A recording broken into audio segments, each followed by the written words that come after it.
¿Qué tal? Sean bienvenidos en una nueva edición de la tertulia en la terraza, la tertulia de verano de Televaldepeñas en los meses de julio y agosto. Esta vez estamos en el centro de Valdepeñas, en la plazoleta Balbuena, como ustedes ya pueden comprobar, y uno de los locales emblemáticos que nos acoge por segundo año, que es Casa de Gavilla. Dos temas hoy para tratar en la terraza. En primer lugar vamos a hablar de nuevo, y no puede ser de otra forma, ya nos gustaría hablar de normalidad en la denominación de origen de los vinos de Valdepeñas, pero por desgracia no es así y el conflicto está más enquistado que nunca. Nos acompañan en esta primera parte y en esta mesa dos componentes de la nueva Asociación Independiente de Productores de Uva de la DEO Valdepeñas. Antonio González Campos, ¿qué tal? Hola, buenas tardes. Bien, bien. Bien dentro de lo que cabe. Bien, sin entrar en detalles.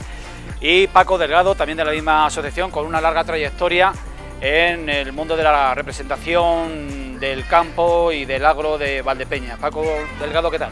Bien, buenas tardes. Gracias por acompañarnos. Gracias. Y hoy pues he buscado refuerzos, y José Vicente García Castellanos, periodista de radio, en otros tiempos en la cadena SER de Valdepeñas, pues nos va a asistir en esta tertulia como tertuliano y también como informador, porque eso no se pierde nunca. José Vicente, ¿qué tal?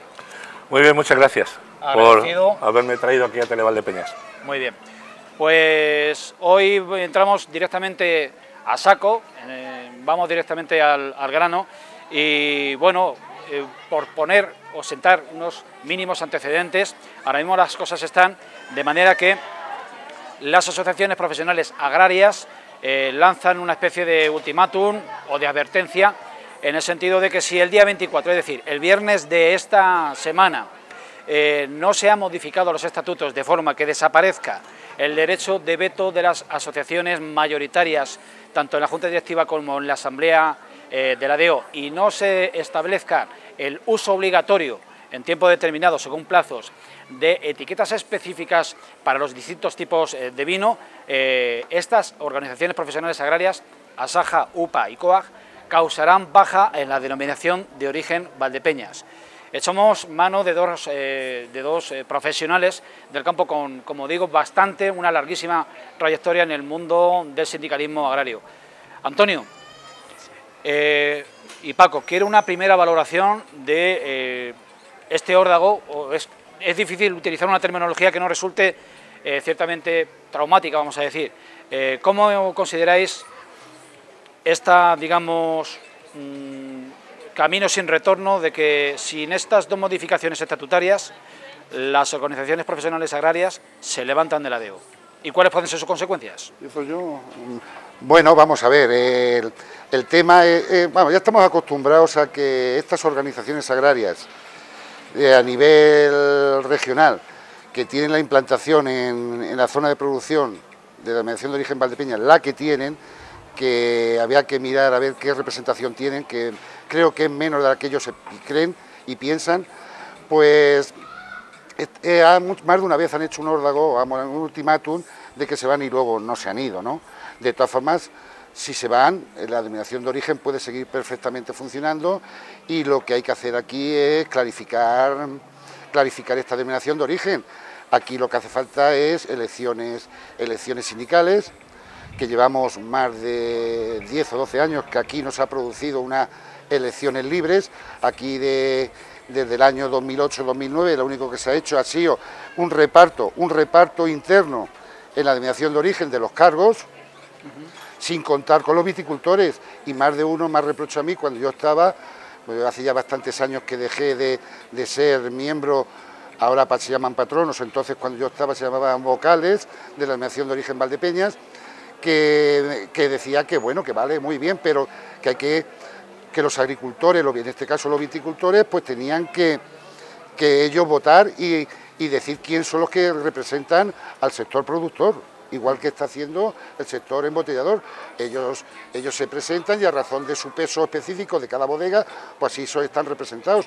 En cambio aquí en Valdepeñas, aquí se ha hecho un paripé, que nos repartíamos los cargos, y entró la interprofesión en el 2014, Y eso se ha acentuado totalmente y parece ser que quieren las organizaciones agrarias, en este caso, que eso es un cortijo en el que ellos se lo comen y ellos se comen y ellos deciden y ellos representan sin contar con los viticultores. Y me consta, como te he dicho anteriormente, que más de muchos viticultores de la Denominación de Origen Valdepeñas quieren que aquí se haga un proceso electoral limpio, transparente y quien tenga que estar, que esté.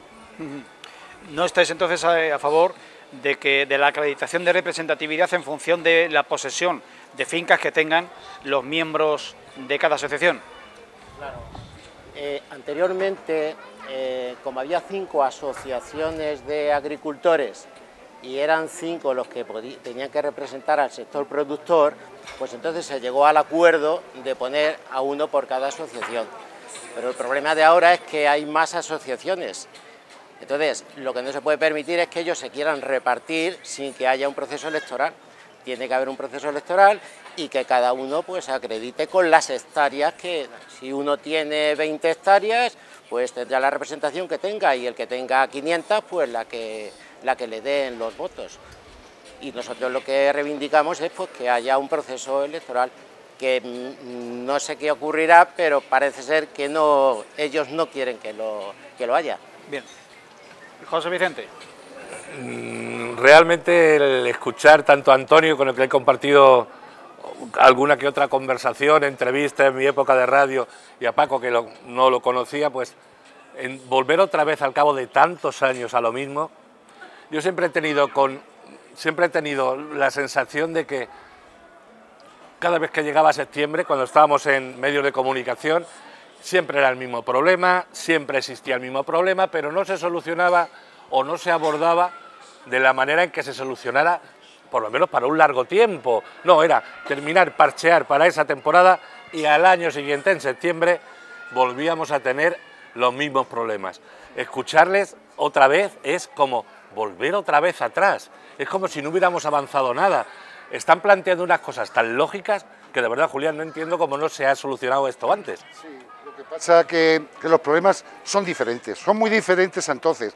Entonces, lo que tú estás comentando era la negociación que teníamos cuando llegaba la vendimia para poner un precio a la uva, tanto a la uva blanca como a la tinta, y teníamos unos tiras y aflojas a ver cómo debía de ser los precios de la uva, a ver... Nunca llegasteis a un acuerdo de decir varios años, Sí, se hicieron... Era todos los años. No, se hicieron acuerdos hasta incluso para 5 años, lo que pasa que luego al final se rompían, al primero o al segundo año se rompían. Pues no voy a entrar ahora en las causas, pero se rompían los acuerdos. Pero se hablaba para los temas realmente que nos importa a los agricultores, que nuestro producto valga lo que tiene que valer. Y la bodega, pues, negociábamos unos precios, unas condiciones y unas cosas. Ahora no, desde que están estos señores, desde el 2014, 2015, de que vinieron, aquí no se habla de otra cosa nada más que de juzgados, de pleitos y tal. Realmente de los problemas que nos afectan. ¿Qué pasa con los precios de la uva? Que tenemos una uva blanca que se destina a denominación de origen, una proporción pequeña, pero aún es. Tenemos una variedad Macabeo y tenemos algo de Airén que se comercializa de denominación de origen. Y jamás se han preocupado de que eso tenga un valor añadido. No, se paga igual que los vinos que van a la cisterna, a vinos de mesa. Y hablar desde 2014 también hace ya 6 años, ¿eh? Sí, También pues, es tiempo para llegar a un acuerdo, Pues ¿eh? no, pero si es que estos señores han copado los órganos de gestión y ellos son, según ellos, los únicos representantes de los agricultores, y bueno, y es lo que hay, que tenemos un bloqueo total por parte de las organizaciones. Además lo han dicho esta última semana, que ellos son los representantes legítimos y que aquí o ellos o el caos, y eso no es. Pero Antonio, como apuntabas inicialmente, y para no perder un poco la perspectiva, que los telespectadores no se pierdan, no se confundan, y los profesionales que nos están viendo y que esperan que centremos el asunto, pues no perdamos ese hilo argumental. Estamos en una problemática radicalmente distinta de la que nos tenéis acostumbrados en los últimos 30 años, que es un choque de trenes entre dos titanes, que no citaré por no herir ninguna suspicacia. Por aquí hay próximo algún miembro que le pilla entre medias el conflicto, que tampoco citaré, aunque ya me gustaría. Y bien, estamos entre los dos principales industrias vitivinícolas, una especie de pleito judicializado completamente, donde no sé si el sector viticultor le ha pillado entre medias de la colisión y cómo le va en esta pelea. Y los perjudicados aquí van a ser los agricultores.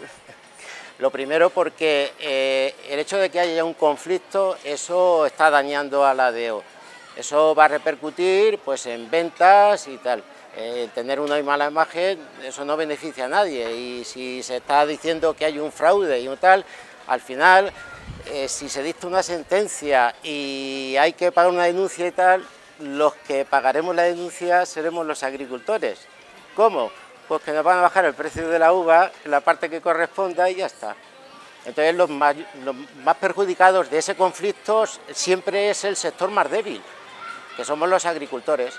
Os planteo, visto cómo están las cosas y visto que es inédito este conflicto, tiene mucho de novedoso, ¿realmente está en riesgo la supervivencia de la denominación de origen de Valdepeñas como institución y como órgano? No podemos permitir que desaparezca la denominación de origen Valdepeñas.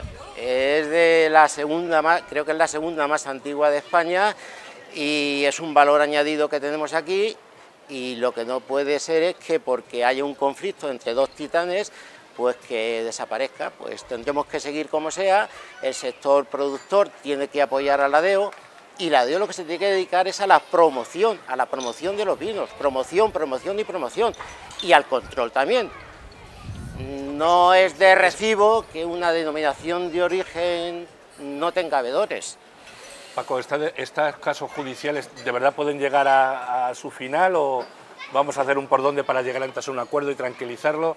Esto hace mucho daño a nivel de imagen. Siempre dicen que es mejor un mal acuerdo que un buen pleito, entonces ojalá y se llegase a un acuerdo. Pero puede haber un acuerdo, no depende de nosotros. Se nos ha escapado de las manos. Puede haber un acuerdo y de hecho yo ruego que se haya un acuerdo y haya una paz social en Valdepeñas, pero la cosa está judicializada, eso ya no tiene marcha atrás. La justicia dictará sentencia cuando tenga que dictar y tendremos que asumir las consecuencias.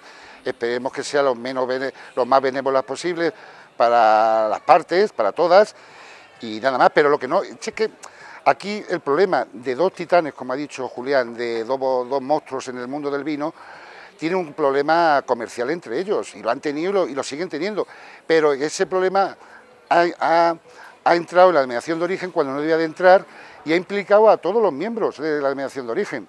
Todos los miembros, o de una manera o de otra, están tomando partido, y eso yo creo que no beneficia a la denominación de origen. Es un problema de estas dos firmas que lo deben resolver, si puede ser sin ir a los tribunales, mejor que ir a los tribunales. Han ido a los tribunales, allá ellos. Un momento, a punto ya de la vendimia, la vuelta de la esquina. Y la mala imagen que estamos dando, como ha dicho mi compañero, si es que aquí lo que tenemos que hacer es vender la denominación de origen, porque hacemos muy buenos vinos, pero hay que currarse día a día ese tema, porque si no hay mucha competencia y todo el mundo queremos vender, y lo que no puede ser es que estemos tirando cantos contra nuestro tejado, que es lo que estamos haciendo actualmente, que Valdepeñas solo sale en los medios de comunicación por noticias malas para el pueblo y para la denominación de origen y para toda la comarca. Bien. Se han hecho campañas de promoción, se ha gastado dinero y no sirve para nada. Cuando llega una noticia de estas, todo el esfuerzo, todo el trabajo, todo el tiempo no ha servido absolutamente para nada. Lo que comentabas tú, que en septiembre siempre había la misma problemática, pero era una problemática de dos sectores, uno porque quería que el precio de la uva fuese mejor y el otro porque quería tal. Los problemas eran diferentes, pero es que lo es que es la denominación, de origen no era competencia. La denominación de origen no tenía competencia en mediar para los precios ni nada. Las competencias de la denominación de origen están muy claras. Es la promoción y el control de los vinos. Hemos vuelto a caer en un vicio, y hablo, digamos, en colectivo, de que los sectores se juntaban para negociar los precios de la uva. Tal cosa es imposible porque está prohibido.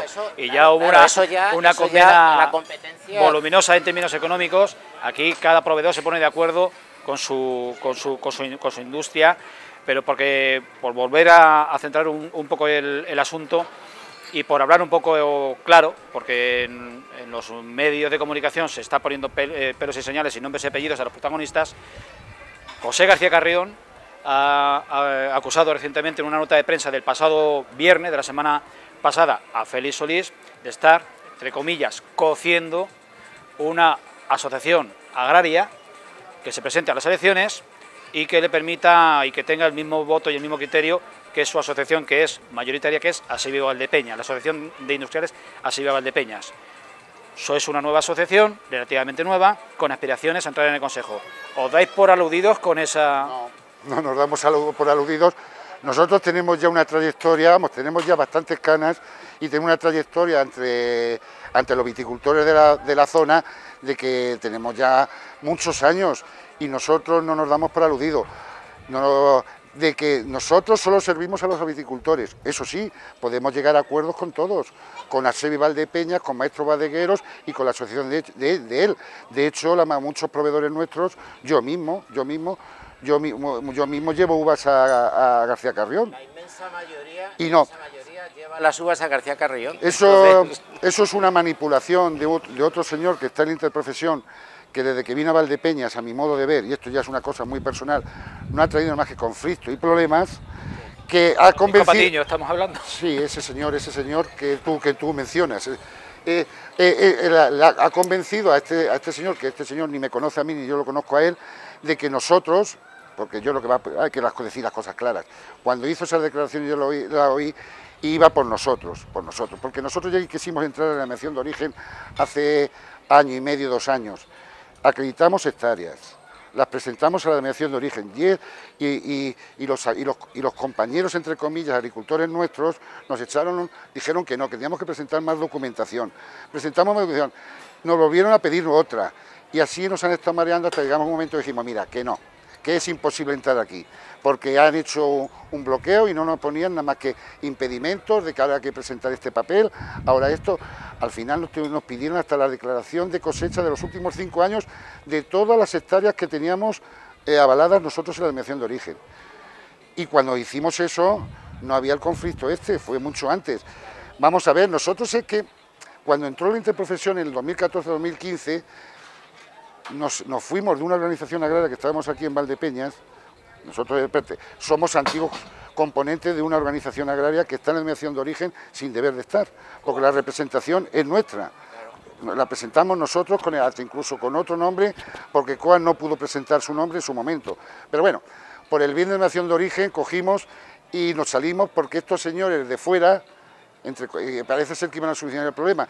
Y estos señores que están ahora en interprofesión, y no me duele en prendas decirlo, Julián, que los que están representando a los agricultores no tienen ni una cepa en la denominación de origen Valdepeñas, no representan a los viticultores y les duele bien poco la denominación de origen, muy poco.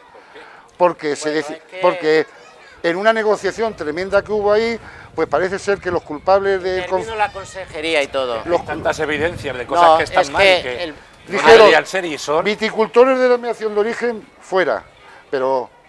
Y dijimos, bien, pero luego hubo un señor que estaba entonces y dijo, sí, me voy fuera, y al día siguiente entró. ¿Me entiendes? No, es que entraron los secretarios generales de las asociaciones agrarias, pero los secretarios generales de esas asociaciones no tienen viñas en Valdepeñas, incluso algunos están en otra denominación de origen, representándola. Entonces, yo creo que eso no es muy compatible. Y luego además es que ni siquiera tienen viñas aquí, sus explotaciones las tienen en otra denominación de origen. Pero claro, como había tantos conflictos y tal, pues hubo que limpiar la era y llegaron los secretarios generales de las asociaciones. Y nosotros lo que dijimos desde ese primer momento es que hubiese elecciones y que cada uno se retrate. Y si nosotros no conseguimos representación, pues nos vamos a nuestra casa y ya está. Pero que cada uno esté ahí por los que lo han votado, no que haya asociaciones que ellos dicen que tienen que tener 2, pues porque son más guapos. Y llegamos a la figura del alcalde de Valdepeñas, que desde mayo de 2016 es presidente de la denominación de origen Valdepeñas, elegido, votado o aceptado por aclamación y propuesto por la Consejería de Agricultura. Pero hoy por hoy es otra víctima del choque de barcos. La ha pillado completamente en mitad. ¿Cómo valoráis su papel desde 2016 y cuál creéis que podría ser su función ahora o su salida airosa?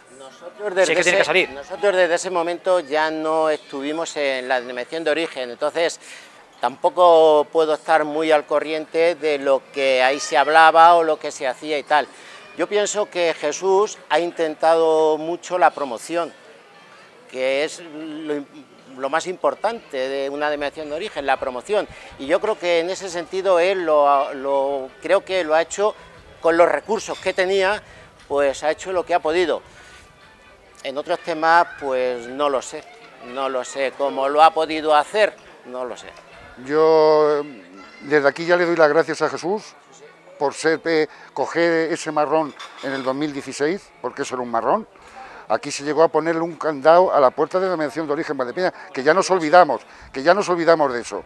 Los agricultores le pusimos un candado. Si cerramos eso, cobramos las uvas a precio de mancha, hay que decirlo, un 40% más baratas que lo que estamos cobrando, con el clima que tenemos en Valdepeñas y con el agua que tenemos. Eso es para empezar. Y a Jesús cogió un marrón y Jesús ha intentado y está intentando por todos los medios sacar adelante la denominación de origen, porque yo creo que Jesús la siente como valdepeñero, algo conozco a Jesús, como valdepeñero la siente y cree que esto hay que sacarlo como sea, pero bastante tiene Jesús, bastante tiene con todos los que tiene ahí dentro, bastante tiene, porque apoyo tiene cero. Y esperemos que Jesús aguante hasta que esto se aclare y a ver, me consta que Jesús quiere marcharse, porque lo ha dicho públicamente más de una vez, pero yo le pido por favor que aguante hasta que esto haya un proceso electoral, entre nuevas personas, haya otro ambiente y otras voluntades por parte de los que están ahí y se pueda buscar una persona que no es fácil, que quiera ser presidente de la Nación de Origen. ¿Explicaría entonces todo este asunto? Sí, para mí sí, ahora mismo sí. Ahora mismo sería un... elecciones, no, pero ahora tiene que haber elecciones. Ahora mismo, conforme está la situación, Jesús es el pilar que mantiene la denominación de origen Valdepeñas, a mi modo de ver. Hay una cuestión, vosotros conocéis los estatutos de la DEO Valdepeñas. El alcalde esta semana, el lunes, se le preguntó en una rueda de prensa sobre otro asunto y se le preguntó sobre cuáles eran los pasos a seguir y qué tenía previsto, cuáles eran sus planes. Nos emplazó a la última semana de agosto, para convocar elecciones, para convocar una junta directiva donde se tome el acuerdo, pero claro, si el día 24, esta semana, este viernes, las organizaciones agrarias causan bajas y cumplen el ultimátum, no sé si se va a poder convocar una junta directiva, si va a haber quórum, si estatutariamente es posible que la junta directiva, los órganos de la DEO mantengan su vigencia, o si va a haber que coger las llaves de la DEO y llevarlas a jugar y entregarlas. Hombre, no, vamos a ver, aquí... Si estos señores el ultimátum candado lo cumplen y el 20 mañana, como tú dices, se dicen que se van de denominación de origen y la asamblea que ya ha convocado Jesús para últimos de agosto no acuden, pues esto pasa a manos de la Consejería de Agricultura y la Consejería de Agricultura tiene que actuar. ¿Cómo actúa la Consejería de Agricultura? A mi modo de ver, vamos, yo no lo veo de otra manera. Es desconvocar, empezando un proceso electoral, convocando acreditaciones a unos y a otros e intentar que esto empiece a funcionar. Empezar de cero, en pocas palabras. Otra solución que no la veo, porque vamos, lo que nos vamos a dar lugar es que cerremos esa puerta y nos vayamos todos a nuestra casa y de aquí a 4 días las bodegas no tengan denominación de origen Valdepeñas y los agricultores, nuestras viñas, pues sean de mesa. En pocas palabras. Que las fechas va a perjudicar, os perjudican a vosotros, a los agricultores preferentemente, sí. Porque sí. El precio puede ser el motivo de la urgencia, lo que sea. No, es cierto. O que la cuerda siempre se rompa por el lado más débil. Vamos a ver, el proceso electoral, no nos engañemos, ya a la vendimia no llegamos. Esto es, aquí, estamos hablando de lo que tendría sentido común es que el 20 y tantos de agosto que ha convocado Jesús se presentara en todo el mundo, hicieran un pacto de caballeros, o no sé de qué nombre llamarlo, hacer la vendimia y en otoño hacer un proceso electoral tranquilamente, con todas las acreditaciones, con todos sus trámites legales que hay que cumplir, y Santas Pascuas, no hay más. En una DEO como Valdepeñas, que es única por su configuración, donde hay miles de productores ofreciendo materia prima y 3 o 4 grandes operadores acaparando ese mercado, lo único que ha funcionado como instrumento de paz en las últimas décadas es la presidencia compartida. y acordémonos de los tiempos de Fernando Prieto, de Enrique Martín Peñasco y de Ramón Hidalgo. ¿Ese sería el objetivo, el horizonte más deseable hoy por hoy? Al final yo creo que los que salgan representando son los que tendrán que tomar los acuerdos. A mí me parece bien la opción de que la presidencia sea compartida y que 2 años esté en un sector y otros 2 años esté el otro sector. Yo creo que eso no funcionaba mal. Sí, de todas formas tampoco podemos cerrar la puerta a buscar una persona de fuera, neutral, y tenemos que tener la puerta abierta de las 2 opciones perfectamente, una y otra. Todo pasa porque en esa reunión próxima acudan todos los que tienen que acudir, se realice como una especie de tregua para que la vendimia vaya tranquilamente y luego después empezamos de cero. Es que no hay otra opción. El mes de agosto es el mes que es, un proceso electoral necesita sus tiempos. Claro, lo que pasa es que estas organizaciones agrarias, además por declaraciones de ellos, porque yo toda la noticia que tengo es lo que oigo en los medios de comunicación, hablaban dicen, vamos a hacer un proceso electoral a lo que estamos acostumbrados, a que mañana nos reunimos y decimos el 40% para ti, el 20% para mí y el 20% para mí, pues eso en un par de horas se hace. Y Santa Pascua, un proceso electoral con acreditaciones, con su tiempo para que las organizaciones agrarias que quieran presentarse acrediten lo que tengan que acreditar ante la administración, lo que se llama un proceso electoral, eso necesita su tiempo, y ya de una vez por todas vamos a darles a los viticultores la opción, el que quiera libremente, acudir y si tiene 1 hectárea, como si tiene 40, depositarla en una urna y que esté allí quien tenga que estar. Si nosotros tampoco estamos ansiosos de estar allí, yo estoy muy tranquilo en mi casa, ya con la edad que va teniendo uno, yo con mi campo y mi casa estoy muy bien, pero lo que veo es que esto es una denominación de origen que nuestros abuelos fundaron y bisabuelos, y nuestros padres, lo que nos va a dar lugar es que a nuestros hijos, ¿qué le vamos a dar? A los viticultores jóvenes que se incorporen, ¿qué le vamos a dar? Hoy en día el futuro de la uva pasa por una denominación de origen que la controle y que le dé calidad. Y que tiene su pequeño valor añadido, que esa es la pelea que tenemos que tener, porque tenga cada vez más valor añadido y que la única manera de que nuestra uva tenga un precio un poco digno es a través de un marchamo de calidad, y la marchamo de calidad te lo da una denominación de origen. Muy bien, ¿algún apunte más? No, un poco más. Tenemos mucha competencia, incluso con vinos que no son denominación de origen, que son los vinos de la tierra. Ese fue un invento que sacaron ahí, que lo único que ha hecho ha sido perjudicar a las denominaciones de origen. Y los vinos de la tierra, eso está clarísimo, no tienen los controles que tienen los vinos con denominación de origen. Los vinos con denominación de origen, con todo lo que se diga y con todo lo que se haga, tienen muchísimos más controles que los vinos de la tierra y bueno, y que los vinos de mesa ya, ni qué decir.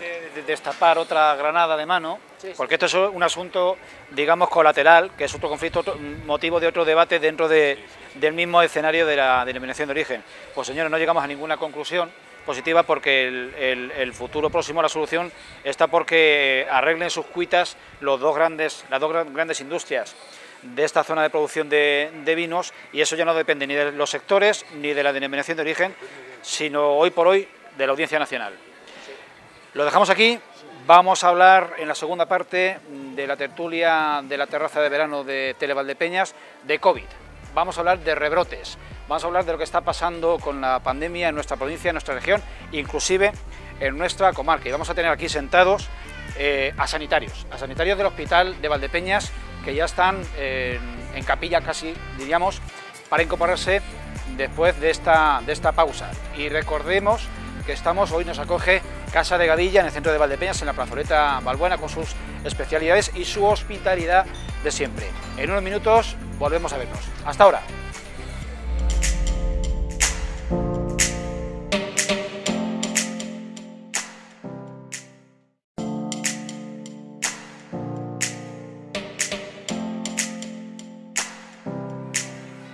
Reanudamos la tertulia en la terraza de verano de Televaldepeñas. Hoy, como pueden contemplar, y para los que se sumen ahora a este programa, en la plazoleta Balbuena, estamos en Casa Gadilla, que por segundo mes de julio vuelve a acogernos, y gracias a esa hospitalidad pues nos corresponde citarles y mencionar las especialidades de este local, que son, como todo el mundo conoce, los ibéricos, las tostas, las carnes y pescados y una carta de vino con más de 300 referencias de los mejores vinos de las mejores denominaciones de origen de toda España. Hemos dedicado la primera parte de esta tertulia a hablar precisamente del conflicto de la denominación de origen Valdepeñas, que lejos de encontrar una senda de solución y de negociación y de diálogo, pues están enquistados en un desencuentro por una parte entre los dos grandes sectores productores e industrial y por otra parte entre los mismos componentes del sector industrial.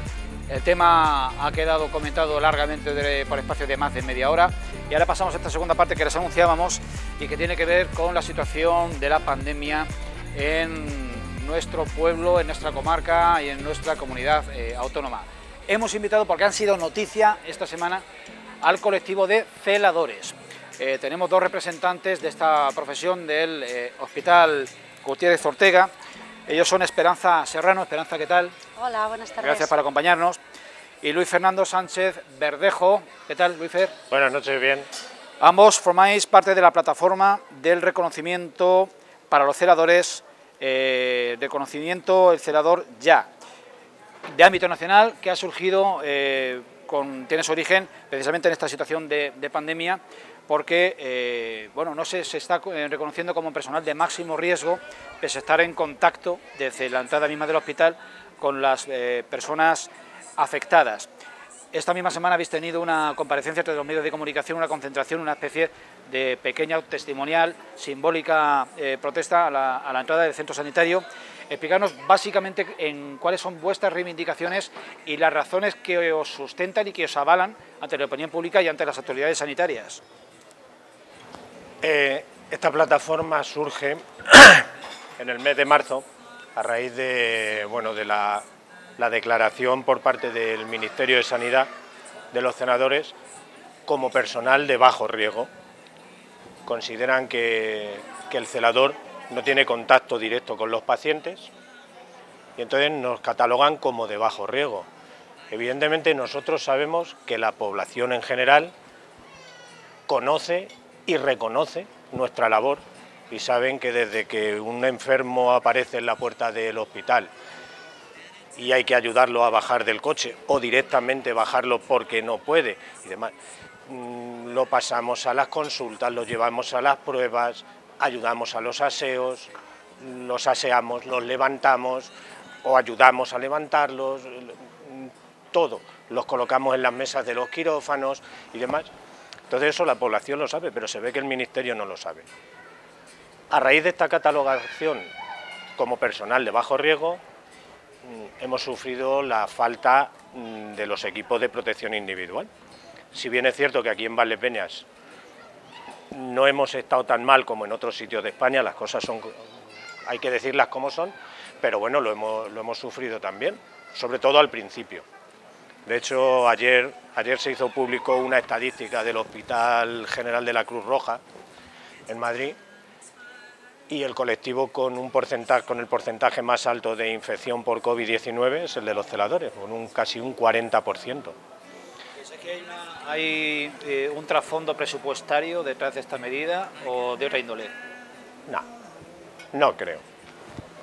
Presupuestariamente no supone nada. Nosotros tampoco reivindicamos una subida de sueldo, no reivindicamos nada de eso. Nosotros reivindicamos, primero, la modificación de esa catalogación como personal de bajo riesgo. Nosotros tenemos 4 puntos principales en la plataforma. El primero sería ese, ¿no? la modificación. El segundo punto sería la puesta en marcha del Real Decreto, un Real Decreto que se aprobó en el año 2011, el Real Decreto 1790 de 2011, donde se reconocía la calificación profesional del celador, pero que no se ha puesto nunca en marcha. Ello supondría la creación de un grado de formación profesional, con lo cual todo el mundo que accediera a nuestra profesión ya llegaría con unos conocimientos. No como ahora, pues que llegas verde, llegas sin tener ni idea, y lo vas aprendiendo sobre la marcha. Ahora es que se puede presentar cualquier persona con que tenga un certificado de escolaridad que creo yo, en mi opinión, que ya habrá muy poca gente que tenga edad de trabajar, que no esté ya prácticamente jubilado, que tenga el certificado de escolaridad, porque ya lo mínimo que es el grado de escolar. Es una pena que no sea una cuestión de profesionalidad, ni nada, es que sea una cuestión de desconocimiento. Claro. Eso sí que es una auténtica pena, porque sí, para mi gusto, Julián, el celador siempre ha sido el personal de choque. Es el que te recibe, el que te lleva, el que te trae, no solamente el que viste y desviste, que también, sino el que tranquiliza a los familiares, el que sirve de conexión entre el paciente y la gente que está. O sea, que hace mucho más, es una función también de mucha psicología. Tú vas a un hospital y no vas por gusto, vas por una obligación, vas, entre comillas, vas muy asustado. Entonces, depende quién te tome, quién te trate, de la manera que te trate, o te tranquiliza o acaba subiéndote por las paredes.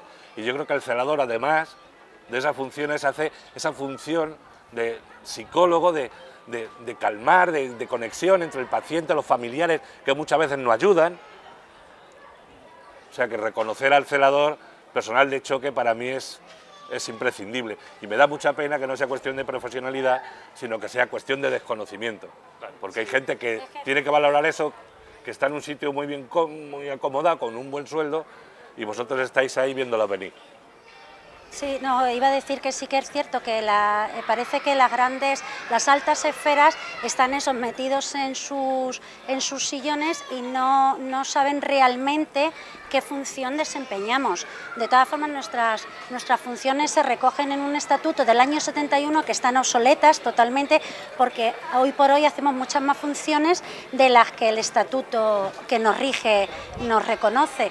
Entonces es también otra de las cosas que se reivindican, que nos actualicen esas funciones. Que se revise ese estatuto, que como ha dicho Esperanza, una vuelta por un hospital una semana, actualiza rápido. Claro. Es que son del año 71, que se dice pronto. ¿Lleva camino de ser escuchadas vuestras demandas a las autoridades sanitarias? Escuchadas son, porque ya se han hecho varias preguntas en el Senado y demás y tal. La respuesta no la sabemos. Además, lo que no entendemos es por qué no se hace, o sea, por qué no lo han hecho ya, porque no es la pregunta que tú hacías, que es importante, que es lo primero que nosotros nos planteábamos, decíamos, si es que esto no supone un gasto, no es un gasto, o sea, porque no pedimos un aumento salarial o un aumento de categoría, no. Nosotros queremos seguir como estamos y si no pedimos otra cosa, pero que lo que hacemos se nos reconozca. En el horizonte del medio plazo está la amenaza de un rebrote colectivo y de un posible, ojalá que no resulte, un reconfinamiento. En tal caso, volveríais a estar en la misma situación, desprotegidos y muy expuestos al contagio. En fin, ¿cómo contempláis esa hipótesis? Primero, ¿creéis desde vuestra... Claro, no lo mismo estar fuera, estar en la calle. Cualquier persona que no pertenezca a la comunidad sanitaria pues puede escuchar y formarse una impresión más o menos aleatoria, pero los que estáis dentro quizá sí que tengáis más elementos de juicio y más información y más datos para saber si esa amenaza es cierta o no lo es, aunque estéis en vuestro escalafón de celadores. Sí, ¿lo veis venir? También. Y en tal caso, ¿cómo os organizáis para evitar estar tan desprotegidos? Es cierto que los casos que se están volviendo a dar ahora, que se están dando, evidentemente no son de la gravedad que fueron en marzo, abril y mayo, claro. Entonces, la inmensa mayoría de los casos que llegan ahora y que se diagnostican como positivos, reciben el alta domiciliaria prácticamente sobre la marcha, no necesitan ser hospitalizados. Entonces esa es la gran diferencia que hay con lo que pasó en marzo, que todo el que llegaba había que hospitalizarlo, había que correr, por descontado, todos tenían que ser hospitalizados, todos necesitaban ayuda respiratoria, todos necesitaban una serie de cosas. La gente afectada ha bajado mucho la edad, entre 20 y 40 años, eso también afecta, ¿no? Ser más joven, se tiene más fuerza, no requieres, pero eso también tiene una doble, desde mi punto de vista, tiene una cara doble. Si no, bueno, si me contagio y estoy dos días en el hospital, me voy, pues tampoco será tan grave, o sea que tampoco voy yo a preocuparme mucho. Quizás sea eso lo que realmente nos preocupa ahora, ¿no? Que la gente no tiene la conciencia absoluta, y a la vista está, de que esto es muy grave. de que esto tiene sus consecuencias. Esto mata. Claro. Que esto mata. No Que lo quería decir yo, ya que lo nadie lo dice, pero Sí, está sí, claro. sí. O sea que y ha matado a mucha gente.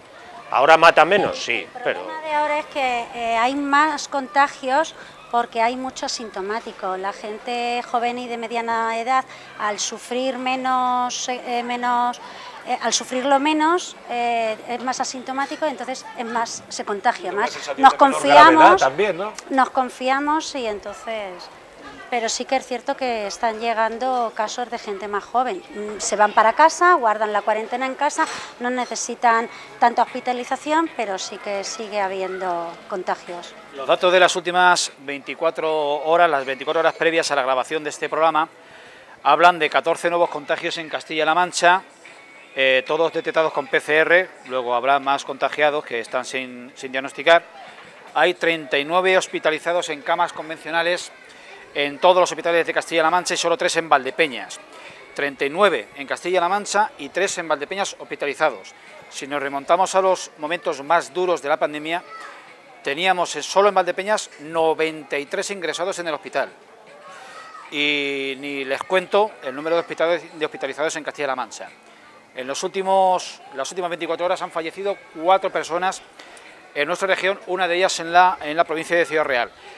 Os pregunto, ¿a qué conductas de riesgo tenemos que temer más hoy por hoy? Porque en tiempos lo que era impensable era visitar a los mayores. Ahora tampoco, pero lo que más se le teme es a las reuniones masivas de jóvenes, etcétera. las reuniones ¿Cómo prevenirlo? Yo también se lo achaco a las reuniones familiares, es lo que nos están diciendo en la tele. Las reuniones familiares, todo el mundo nos hemos relajado, todo el mundo nos hemos confiado y es lógico. Llegas y dices, ¿cómo no me voy a juntar a hacer una comida con mis hermanos, mis padres y mi cuñado que no los he visto en estos meses? Joder, si son mis hermanas, mi cuñado, ellos no me van a pegar. Eso es lo que... Pero además pensamos que, claro, como son mi familia, ellos no me van a pegar a mí, pero el problema es que no lo sabemos.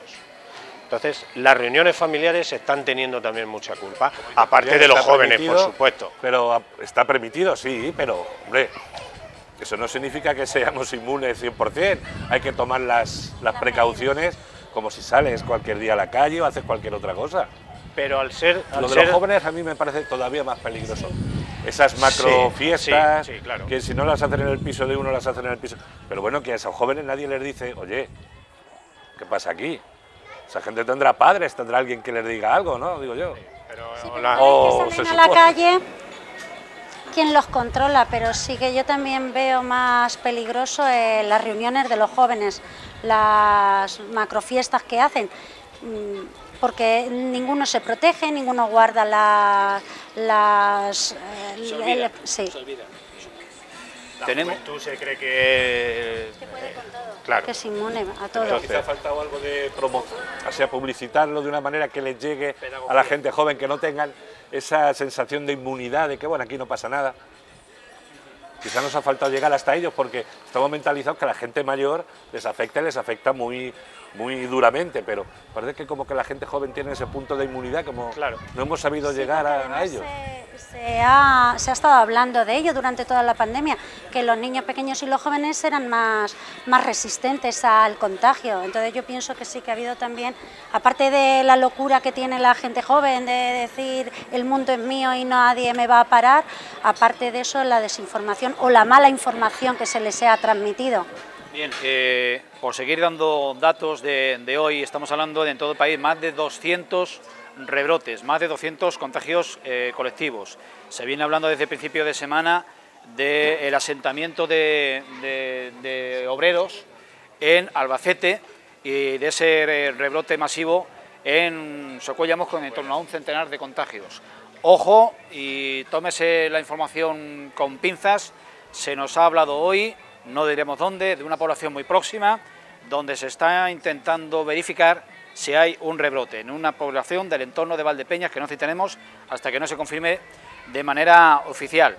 Con esa perspectiva de que podamos volver a contagiarnos colectivamente, os voy a pedir, por si sirve de pedagogía y de prevención, cómo vivisteis esos momentos más tremendos cuando muchas de las personas, de los profesionales sanitarios, llegaban a su casa después de la jornada y a la hora o a las 2 horas les sobrevenía un ataque de ansiedad galopante. ¿Cómo lo vivisteis? Los días más duros. Esperanza puede hablar mejor porque ha estado yo estaba más... en el servicio de urgencias, yo estoy en el servicio de urgencias. Yo siempre lo resumo lo mismo, fue un tsunami. Vino una locura. Era entrar pacientes uno detrás de otro, de residencias, todos abuelos, personas mayores con falta de oxígeno, no había manera de... todos, no sé cómo explicarlo. Ya os digo, es como una película de terror. La sensación de no llegar. De decir... Íbamos todo el personal corriendo, todos deprisa, y es todos que era una ambulancia, dejándote lo que tenías, y lo peor era la sensación de decir, y no llego, y no llego, y no llego. Y no llegábamos, no se llegaba. ¿Qué habéis aprendido a nivel organizativo? Esto ha sido un máster en toda regla, pero ¿qué habéis aprendido? O sea, ¿en qué ha variado la organización de vuestro trabajo como celadores dentro del hospital a partir de ahora? Esto es un antes y un después. ¿Qué va a quedar? Realmente nosotros los celadores seguimos trabajando prácticamente igual, con la única salvedad que, bueno, que hay, digamos, un equipo que está en la zona COVID, que se llama, que en el hospital... Se han hecho 2 circuitos en el hospital. ¿Te crees tú un poco para que la gente lo Bueno, pues hay dos urgencias. Una, las urgencias respiratorias, que hay un equipo de profesionales, tanto médicos, enfermería, auxiliares y celador, y luego otras urgencias paralelas para el resto de patologías. Cualquier persona que viene con sospecha de COVID, que tenga cualquier, aunque sea solamente un síntoma compatible con COVID, se le tría, se hace un triaje especial y se le envía al circuito de COVID. Se le hace las pruebas oportunas, si es positivo, se sigue tratando allí o se manda para casa o se ingresa en las habitaciones que todavía hay abiertas para COVID, y si no es COVID, pues se le manda al circuito de limpio, que le llamamos nosotros. Hubo una, digamos, evacuación de la zona de la especialidad de maternidad y no sé si también de ginecología y obstetricia al Hospital de Ciudad Real. ¿Cómo ha sido ese retorno, ese volver a recuperar la normalidad en cuanto a áreas y atenciones dentro del hospital? Pues fue poco a poco. Sí, conforme se fueron dando altas y fue entrando menos pacientes, poco a poco se fueron liberando camas de COVID, se fue haciendo la desinfección correspondiente y se fueron... Lo primero que se trajo fue la especialidad de obstetricia, de maternidad, para que las embarazadas no tuviesen que desplazarse a Ciudad Real. Fue la primera... Pues yo siempre he tenido la misma sensación, y es que nos ha faltado, yo creo, unidad en todo esto. Me explico. Es normal que cuando te viene algo que no conoces cometas errores a la hora de tratarlo, pero yo creo que ha llegado un momento en que alguien tiene que haber cogido la batuta y pegar un puñetazo en la mesa y decir, no, aquí mando yo y el responsable soy yo, ¿vale? Y eso, yo creo que el no hacerlo ha perjudicado toda la cadena que eso lleva detrás, para que se produjeran, como vosotros habéis dicho, las carreras. Yo no llego, vas como pollo sin cabeza, resulta que no tengo el traje adecuado, a ver qué pasa, ¿no? A la hora de pedir, pide uno, no piden 17 comunidades autónomas a la vez, esto es un pitorreo, ¿a quién hacemos caso? Uno, que pida unidad, coordinación. Por eso es lo que ahora tememos todos. Ahora el Ministerio de Sanidad ha dicho, vale, ahora la responsabilidad de las comunidades autónomas. ¿Estamos realmente preparados para recibir una segunda ola, si la recibimos? ¿Estamos realmente preparados? ¿Ha servido de algo?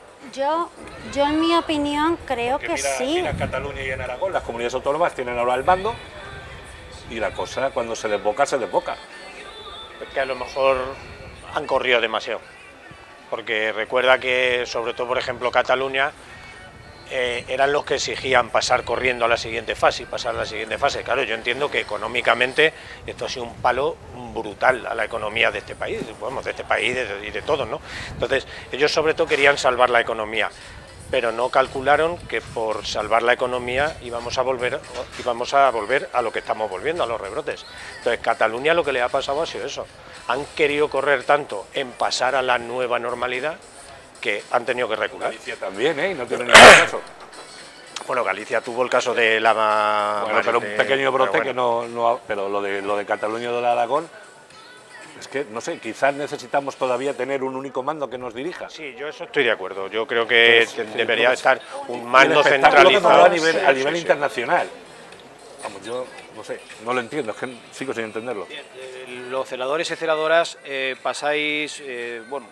desarrolláis una jornada laboral diaria y tenéis información que el resto del personal civil no tenemos.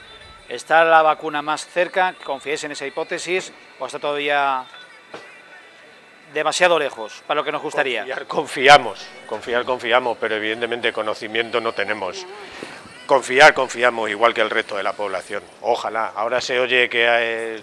La de Reino Unido. Reino Unido parece ser que es la más adelantada. Pero además, es que nosotros realmente tenemos la información que el resto tenemos la misma. Sí es verdad que ahora, como todos nos vamos a hacer epidemiólogos en España, pues bueno, sabemos que... Como celadores, una pregunta que yo tengo. ¿El apoyo de los compañeros lo habéis recibido de los otros médicos, lavandería, gente que está en... ¿Qué tal? Tenemos el apoyo, digamos, de boquilla. Sí es verdad que, por ejemplo, el otro día no fue una manifestación, en la concentración que hicimos, bueno, bajó personal a ayudarnos y demás, hubiéramos deseado que bajara más gente. En todos los hospitales de España ha pasado lo mismo, ¿no? Al fin y al cabo somos el último eslabón, el eslabón perdido de... Sois el primero que recibe al paciente. Y por desgracia el último que lo despide. El último que lo despide. Para bien o para mal, somos los últimos también. ¿Con qué me quedo? ¿Con que sí o con que no? La respuesta de vuestros compañeros. Ni sí ni no, sino todo lo contrario. Podría ser más satisfactoria, ¿no? Sí, vale, lo dejamos ahí. Luífer, Esperanza, ¿falta personal de vuestro departamento? ¿Faltan celadores en el Servicio de Salud de Castilla-La Mancha? Actualmente no. Creo, por lo menos nosotros hablamos por el hospital nuestro de aquí. Se hicieron contrataciones al principio, pues bueno, como todo no fue pillando, a todo el mundo le pilló de improviso, pues bueno, las cosas al principio no salían todo lo bien que hubiéramos deseado, pero bueno, luego se hicieron contrataciones, sobre la marcha se fue ajustando dónde había que colocar al personal y demás, y ahora creemos que estamos bien. También esperamos que si la cosa empeora, pues bueno, si hay que contratar más gente, hay que contratar más gente. Se ha demostrado que más gente con EPIs no se contagia. Los contagios vinieron sobre todo al principio, cuando no había EPIs y cuando los había se racaneaba mucho su uso. Ahora las tenéis. No, y además, Ahora las Sí. tenéis, podéis disponer de ellas si viniera un Creemos, fuerte de gente. creemos que sí, ¿Creéis? creemos que sí. Creemos que de sí. todas formas, es que al principio, como se nos consideró personal de no riesgo, además en la reunión que tuvimos con la dirección, que nos reunieron a todos los servicios y a todas las categorías, dijeron claramente que los celadores, al ser personal de bajo riesgo, solamente se nos iba a dar mascarillas de FP1 y guantes. Luego, sobre la marcha, pues se fueron actualizando protocolos y se vio cómo Una de las... ya se nos fue suministrando poco a poco EPIs, pero en un principio nuestro EPI era mascarilla y guantes. Uno de los ejemplos que está clarísimo es que decían que el celador, para el traslado del paciente, solamente tenía que ponerse una mascarilla FPP1, la quirúrgica normal, y si acaso una bata desechable. Ahora yo os digo una cosa a vosotros y al público de Televaldepeñas.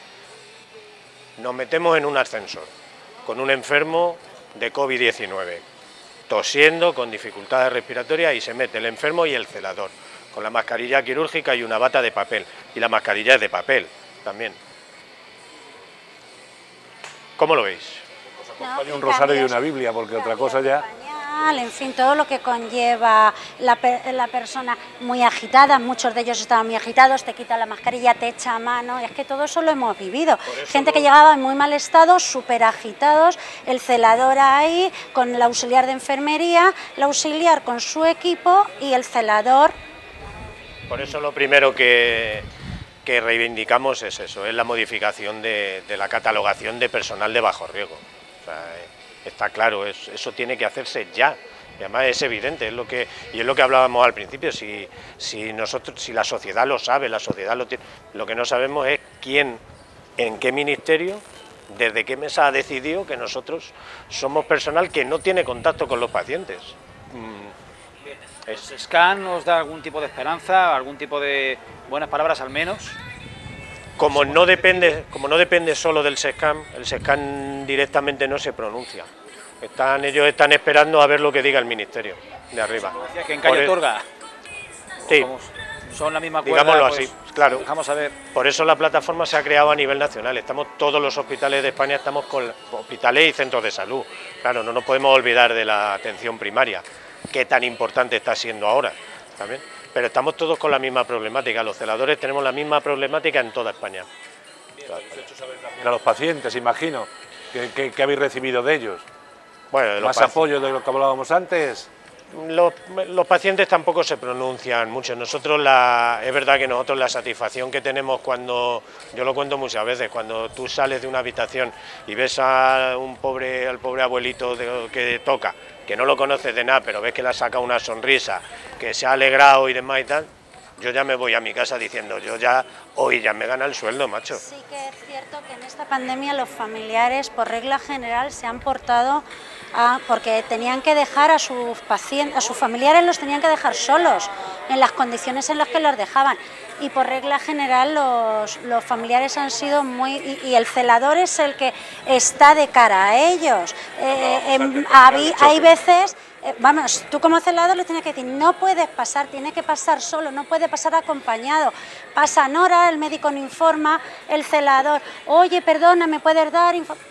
Nosotros información no podemos dar, pero... Nosotros no podemos dar información, pero a quien nos la demandan es a nosotros, que somos los que estamos allí. Sí, entonces sí que bueno, en esta pandemia hemos recibido muchos ánimos, yo por lo menos he recibido muchos ánimos y mucha calma por parte de los familiares que tenían una situación muy difícil y han conseguido mantener la calma y nos han respetado bastante. Esa corriente de adhesión colectiva, de adhesión total, inclusive de homenaje constante al colectivo sanitario, se ha trasladado a todos los eslabones, entiendo.